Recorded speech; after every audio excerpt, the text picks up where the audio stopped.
मुंबई महापालिकेतील महापौर पदाविषयीची। मुंबई महापालिकेमध्ये भाजप आणि शिवसेना एकत्र लढलेली आहे। मुंबईमध्ये सत्ता स्थापन करता येईल इतकं संख्याबळ युतीला मिळालंय, पण असं असलं तरी सत्ता स्थापन करण्यास वेळ का लागतोय अशी चर्चा सुरू झाली आहे। आणि अशामध्ये शिवसेना आणि भाजपमध्ये अद्यापही गट नोंदणी स्वतंत्रपणे की एकत्रितपणे करावी याबाबतचा निर्णय अद्यापपर्यंत झालेला नाहीये। महापौर पदाचा तिढा लवकरच सुटणार। फडणवीस आणि शिंदेंमध्ये फोनवरून चर्चा। गटनोंदणीबाबत अद्याप एकवाक्यता नाही।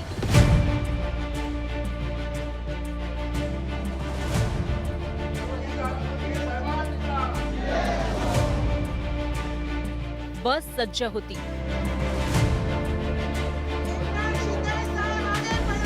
नगरसेवकही तयार होते।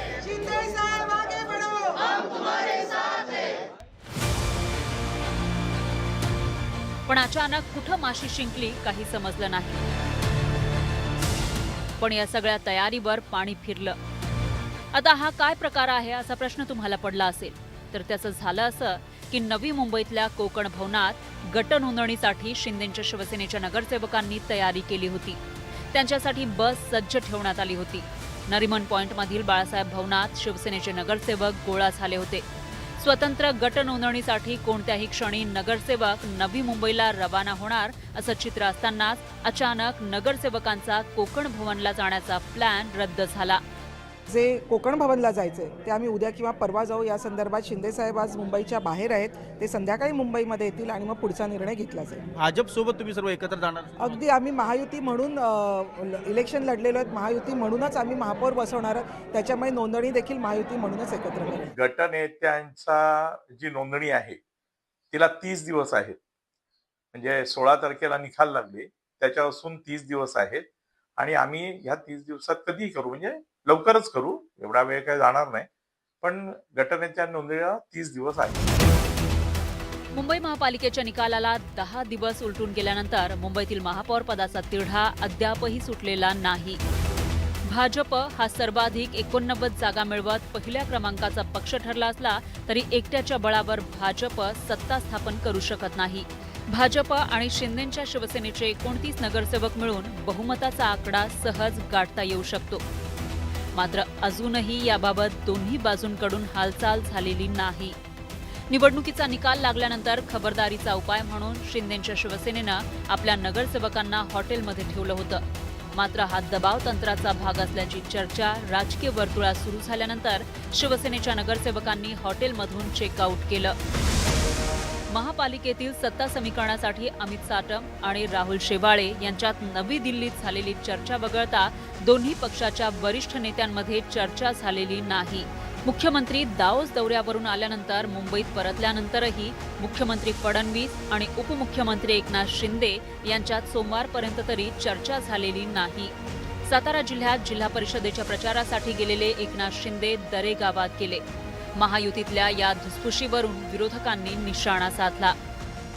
शिंदे शिवसेना ही भाजपच्याच महापौरांना पाठिंबा दे। बघा, शिंदे शिवसेना ही भाजपचं अंगवस्त्र आहे। किती रुसून रुसणार? हा तर एखादी साडी थोडी पदरात पाडून घेईल, बाकी काय नाही ना घेणार। एखादी आवडीची साडी थोडी पदरात पाडून घेईल ही रुसकी बाई। याच्या पलीकडे काय करणार मला सांगा ना तुम्ही? यांच्या हातात आहे काय? त्यांना दिल्लीतून डोळे वटारले असते। अमित शहा त्यांचा पक्ष आहे तो। कल्याण डोंबिवली महापालिकेतील राजकीय घडामोडींवरून अगोदरच शिवसेना आणि भाजपमध्ये मतभेद समोर आलेत। त्यातच मुंबई महापालिकेत वजनदार पदं मिळावी असा शिवसेनेचा प्रयत्न आहे। यातून दबावाचं राजकारण सुरू असल्याची चर्चा आहे। अशातच भाजप आणि शिवसेनेत एकत्रित गट नोंदणीबाबत एकवाक्यता नाहीये। शेवटी गट स्थापन करताना याच्यामध्ये पर्सेंटेज पॉईंटचा विचार करावा लागतो। त्यामुळे कधी एकत्रित करून फायदा होतो, कधी वेगवेगळे करून रजिस्टर करून फायदा होतो, कधी एखादा गट एकासोबत जोडून फायदा होतो। स्वतंत्र गटनोंदणी झाल्यास पक्षाचा वेगळा गटनेता असेल। स्वतंत्र गटनोंदणी झाल्यास पक्षाचं धोरण राबवता येईल। महत्त्वाच्या बाबींवर स्वतःच्या पक्षाची भूमिका मांडता येईल।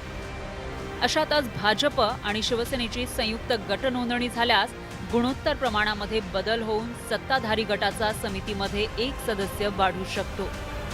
दोन्ही पक्षाच्या नगरसेवकांची संयुक्त नोंदणी झाल्यास भाजपच्या गटनेत्याचा निर्णय पाळावा लागेल.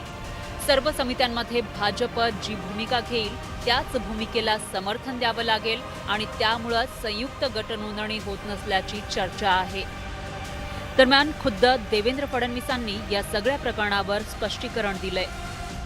शेवटी सगळं गणित जे आहे, महापौर जर सोडले, महापौर आणि उपमहापौर, तर सगळे पदं ही तुमच्या एकूण संख्येच्या किती टक्के तुमची पर्सेंटाईल तयार होतं याच्यावर तुम्हाला पुढची पदं मिळतात. त्यानुसार त्याचा अंदाज घेणं आमचं चाललेलं आहे.